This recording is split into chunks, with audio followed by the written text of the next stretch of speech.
صلت عليك يا النبي محمد صلى الله عليك النبي محمد.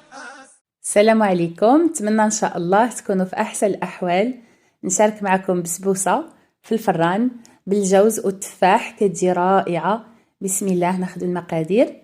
عندي هنايا المول ديال الكيكه، خديت هذا اللي كيتفتح مع الجنب على حساب 26 سنتيم حتى ل 28 سنتيم.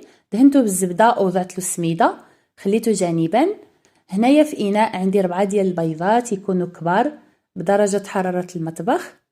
بالنسبه للكيسان، الكيسان ديال الشاي عندي كأس سميده المتوسطه نتاع الحرشه من النوع الجيد، كأس دقيق، كأس زيت، وكأس سكر، كأس ياغورت كريمي نتاع الفاني، 16 غرام خميره الحلويات والفاني. بسم الله. ناخذ المقادير. بسم الله. نبداو الطريقه. هنايا في اناء وضعت 4 ديال البيضات كبار، كنخلطهم حتى كيندمجوا. ضفت لهم قرصه ديال الملحه وضفت السكر فاني، وكنضيف كأس سكر. كنخلط جيدا حتى كيذوبوا حبيبات نتاع السكر. كنضيف الزيت، كأس زيت، وكنخلط جيدا حتى كيندمجوا. ممكن تعملوهم في الغراف ديال العصير، بعض المرات انا كنعملهم في الغراف ديال العصير.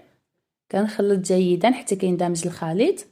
كنضيف كأس ياغورت بالنكهه ديال الفاني، وكنخلط حتى كيندمج الخليط. كنضيف كأس سميده، 16 غرام خميره الحلويات، نخلوها ضروري نخلوها. وكنضيف كأس دقيق، كنخلط الدقيق وخميره الحلويات.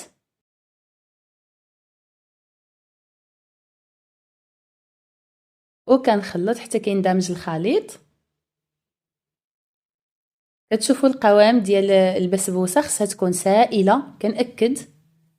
كنضيف هنايا كأس نتاع الجوز او نصف كأس على حساب. كنصهدوه شويه في الفران وكنقطعوه. ضروري نضيفوا الجوز والعنب المجفف لهاد البسبوسه، كيعطيها المذاق رائع مع التفاح، كتجي لذيذه. بالنسبه للجوز كنصهدوه في الفران وكنقطعوه وكنضيفوه، او العنب المجفف كنغسلوه جيدا وكنضيفوه. كتشوفوا القوام، كتشرب القليل السميده. خديت هنايا التفاح كنخليوه اخر لحظه باش ما يتاكسدش. خديت 2 تفاحات كبار، قشرتهم قطعتهم مربعات رقيقه جدا، وغادي نضيفهم على البسبوسه.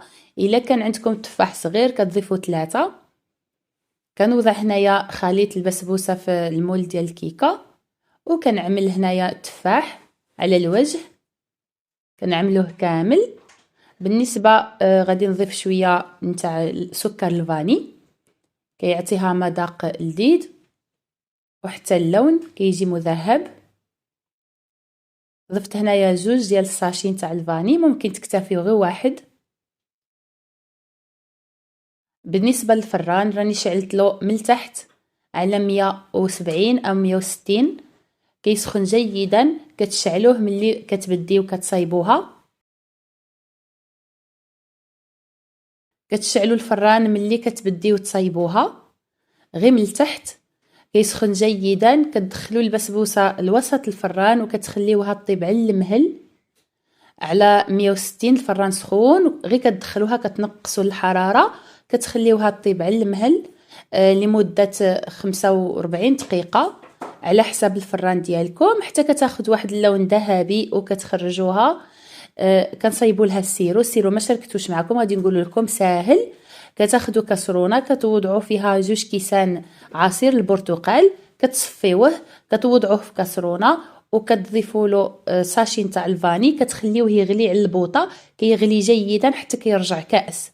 كنضيفوا 2 كيسان ديال عصير البرتقال، من كيغلي كيرجع كأس، كنخليوه كيغلي حتى كيرجع بحال العسل. وغير كنخرجوا البسبوسه من الفران كنسقيوها بهذاك السيرو رانا ما وضعناش فيه السكر نهائيا، فقط العصير نتاع البرتقال. 2 كيسان عصير برتقال كنغليوه حتى كيرجع كأس، وكنسقيو به البسبوسه. كتشوفوا راني قطعتها لكم، كتجي رائعه. كتسقيوها وكتزينوها باللوز ايفيلي او الجوز على حسب الاختيار. انا وضعت لها هنا شويه ديال نيستلي او كراميل، وضفت لها شويه ديال اللوز ايفيلي.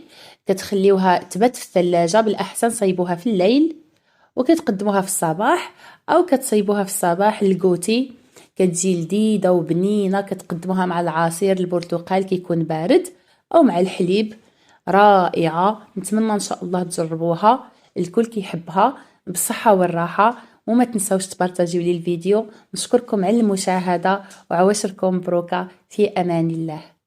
الصلاة عليك يا النبي محمد صلى الله عليك، النبي محمد. الصلاة عليك يا النبي محمد صلى الله عليك، النبي محمد. الصلاة